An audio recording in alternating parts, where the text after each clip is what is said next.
بسم اللہ الرحمن الرحیم۔ مختار ثقفی کو حضرت عبداللہ بن زبیر رضی اللہ تعالیٰ عنہ نے کیوں قتل کروایا، اور جب مختار ثقفی کا سر عبداللہ بن زبیر رضی اللہ تعالیٰ عنہ کے سامنے پیش کیا گیا تو انہوں نے مختار کے بارے میں کیا فرمایا؟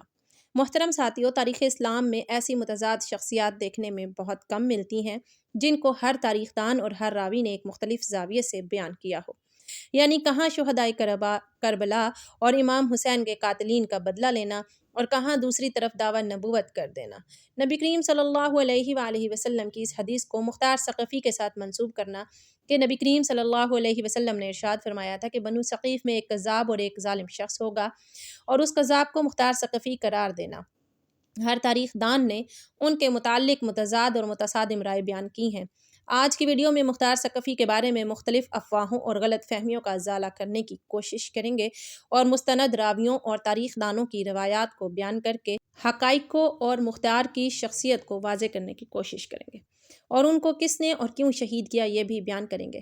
امام طبری اور تاریخ الرسل کے مطابق مختار بنی حوازن کے قبیلہ ثقیف کی وجہ سے مختار ثقفی کہلاتا ہے۔ مختار کے والد کا نام ابو عبیدہ ثقفی رضی اللہ عنہ تھا، جو صحابی رسول تھے۔ سیدنا عمر رضی اللہ عنہ کے دور میں جنگ قادسیہ میں شہید ہوئے۔ مختار ثقفی حضرت عبداللہ بن عمر رضی اللہ عنہ کی بہن کے شوہر اور مختار کی بہن صفیہ بنت ابو عبید کا نکاح حضرت عبداللہ بن عمر رضی اللہ عنہ کے ساتھ ہوا۔ مختار کے ابتدائی حالات کے بارے میں رائے متصادم ہیں۔ بچپن سے ہی مختار بہت حساس اور مختلف طبیعت کا مالک تھا۔ امام عبدالعزیز مروندی یہاں ایک روایت بیان کرتے ہیں کہ ایک دفعہ امام علی علیہ السلام نے مختار ثقفی کے بچپن میں اس کو بچوں کے ساتھ کھیلتے ہوئے دیکھا تو اس کو بلا کر اس کے سر پر شفقت سے ہاتھ پھیرا اور فرمایا کہ یہ میرے فرزند حسین کا بدلہ لے گا۔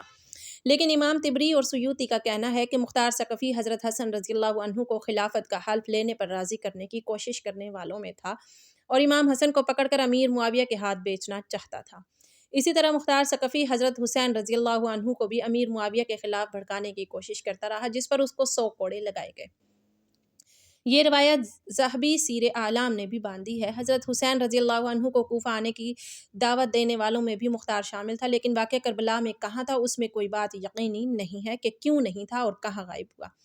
یہ کہا جاتا ہے کہ جب کوفہ پہنچا تو حضرت مسلم اور ہانی ابن عروہ شہید ہو چکے تھے، اور یہ بھی کہا جاتا ہے کہ مسلم بن عقیل کو اس نے ہی اپنے گھر میں ٹھہرایا تھا اور ان کی خاطر مدارت کی اور ان کے لیے کوفیوں کی بیعت میں معاون ثابت ہوا۔ انصاب الاشراف اور تاریخ طبری کا اس پر اجماع ہے کہ جنگ کربلا کے وقت یہ ابن زیاد کی قید میں تھا۔ جب واقعہ کربلا پیش آ چکا اور اس کو خبر ملی کہ خانوادہ رسالت کے ساتھ اس طرح سے ظلم و زیادتی کی گئی اور ان کو شہید کر دیا گیا ہے، تو مختار نے قسم کھائی کہ وہ قاتلان حسین اور ان کے خانوادے کا بدلہ لے گا۔ ابن زیاد کی قید سے حضرت عبداللہ بن عمر کی وجہ سے قید سے رہائی ملی، اور اس نے کہا کہ میں 3 دن سے زیادہ کوفہ نہیں رہوں گا۔ اس لیے مختار وہاں سے نکل کر مکہ مکرمہ آیا اور اس نے حضرت عبداللہ بن زبیر رضی اللہ عنہ کی بیعت کی۔ پھر یزید کی ہلاکت کے بعد بیعت توڑ کر واپس کوفہ آ گیا۔ ابن زبیر رضی اللہ عنہ نے عبداللہ ابن متی کو کوفہ کا گورنر مقرر کیا تو مختار نے اس سے مقابلہ کر کے کوفہ پر اپنی حکومت قائم کر لی۔ حاکم بننے کے بعد مختار ثقفی نے حضرت حسین رضی اللہ عنہ کے قاتلوں کو قتل کرنے کا اعلان کیا۔ اس لیے شمر ابن ذی الجوشن، خولی ابن یزید، عمر ابن سعد اور عبید اللہ ابن زیاد کو قتل کیا۔ لیکن تاریخ الخلفاء اور جہری ابن نوح کے مطابق اس کے فوراً بعد اس نے نبوت کا دعویٰ کر دیا تھا۔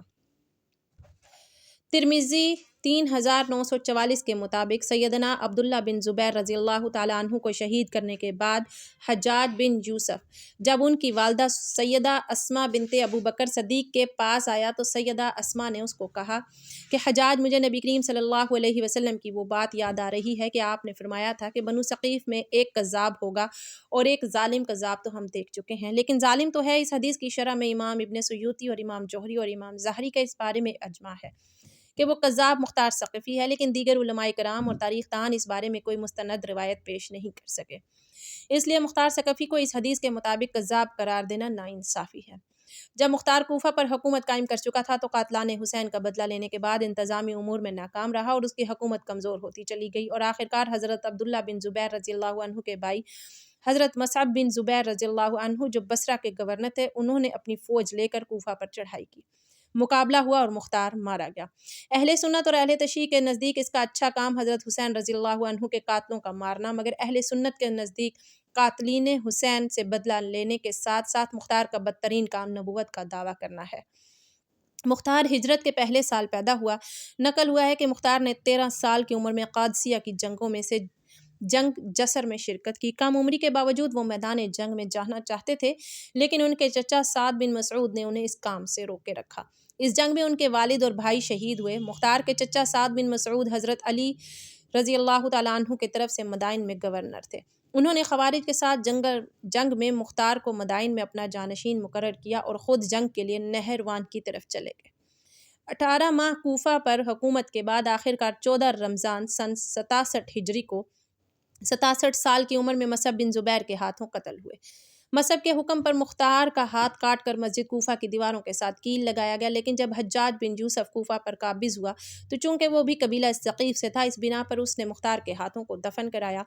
مختار کا مزار مسجد کوفہ سے متصل ہے۔ مختار ثقفی نے امام حسین کا بدلہ لینے کے لیے عبداللہ بن زبیر رضی اللہ تعالیٰ عنہ کی خلافت کے خلاف تلوار اٹھائی اور صرف اس نیت سے حکومت اور اقتدار حاصل کیا تاکہ وہ امام حسین علیہ السلام کے قاتلوں کا بدلہ لے سکیں۔ اس کے لیے اس نے خلیفہ وقت یعنی عبداللہ بن زبیر رضی اللہ تعالیٰ عنہ کے افواج پر کوفہ پر حملہ کر کے حکومت حاصل کر لی، اور اس کے بعد اس نے مجرمین اہل بیت کو چن چن کر واصل جہنم کیا۔ اب چونکہ اس نے خلیفہ وقت کے خلاف علم بغاوت بلند کر کے اقتدار حاصل کیا تھا، اس لیے حضرت عبداللہ بن زبیر رضی اللہ تعالیٰ عنہ نے کوفہ پر چڑھائی کی اور اپنے بھائی مصعب بن زبیر کی قیادت میں ایک لشکر روانہ کیا، جن کے ساتھ جنگ لڑتے لڑتے مختار ثقفی مارا گیا۔ جب مختار کا سر عبداللہ بن زبیر رضی اللہ تعالیٰ عنہ کے پاس پیش کیا گیا تو آپ نے فرمایا، بے شک جو کام مختار نے کیا وہ ہم بھی کرنا چاہتے تھے، لیکن اس کو اقتدار حاصل کرنے کے لیے اسلامی خلیفہ کے خلاف فتنہ انگیزی اور خون ریزی نہیں کرنی چاہیے تھی۔ اب بات کرتے ہیں مختار ثقفی پر لگنے والے الزامات کے بارے میں کہ انہوں نے دعوی نبوت کیا۔ امام طبری اور امام زہری ان روایات کو ضعیف سمجھتے ہیں، اور اس کے علاوہ ان پر یہ بھی الزام لگایا جاتا ہے کہ انہوں نے امام حسن علیہ السلام کو امیر معاویہ کے ہاتھوں بیچنے کے لیے سازش تیار کی تھی، اور اس کے بعد امام حسین علیہ السلام کو بھی یزید اور معاویہ کے خلاف بھڑکانے میں ان کا ہاتھ تھا۔ لیکن چونکہ یہ روایات ضعیف ہیں اور کربلا کے شہداء کا بدلہ لینے والی روایات مستند تاریخ دانوں نے بیان کی ہیں، اس لیے مختار کی شخصیت کا منفی پہلو زیادہ نمایاں نہیں سمجھا جاتا۔ مختار محبان اہل بیت سے تھے۔ ابن سیوطی نے ان کے فضائل بھی لکھے، مثلاً جب امیر مختار نے عمر سعد اور ابن زیاد کے سر امام زین العابدین علیہ السلام کو بھیجے تو انہوں نے امیر مختار کے حق میں دعائے خیر کی۔ اسی طرح امام محمد باقر علیہ السلام نے بعض نکتہ چینیوں کو کہا کہ مختار کو گالی نہ دو، کیونکہ اس نے ہمارے قاتلوں کو قتل کیا اور ہمارے خون کا قصاص لیا اور ہماری آنکھوں کو دلوں کو ٹھنڈا کیا۔ مختار ثقفی کے بعد ان کے خاندان کو قتل کر دیا گیا، جس میں ان کی ایک بیوی عمرہ بنت نعمان بن بشیر انصاری بھی شامل تھی، جو مدائن میں رہتی تھیں۔ ان کو مصعب بن زبیر کے حکم پر قتل کیا گیا۔ ابن حاجر کی تصنیف تقابل ارحم میں ہے کہ مصعب نے مختار کی بیوی عمرہ سے پوچھا کہ مختار کیسا شخص تھا، تو عمرہ نے کہا خدا اس پر رحم کرے، وہ خدا کے نیک بندوں میں سے ایک بندہ تھا۔ پھر مصعب نے اسے قید کر لیا اور اپنے بھائی عبداللہ بن زبیر کو لکھا کہ اس نے دعویٰ کیا ہے کہ مختار نبی تھا، اور عبداللہ نے اسے جواب دیا کہ اسے نکال دو، تو مصعب نے اسے مار ڈالا، مگر کوفہ میں رہنے والی بیوی ناریہ بنت سمرہ بن جندب کو مصعب بن زبیر نے معاف کر دیا۔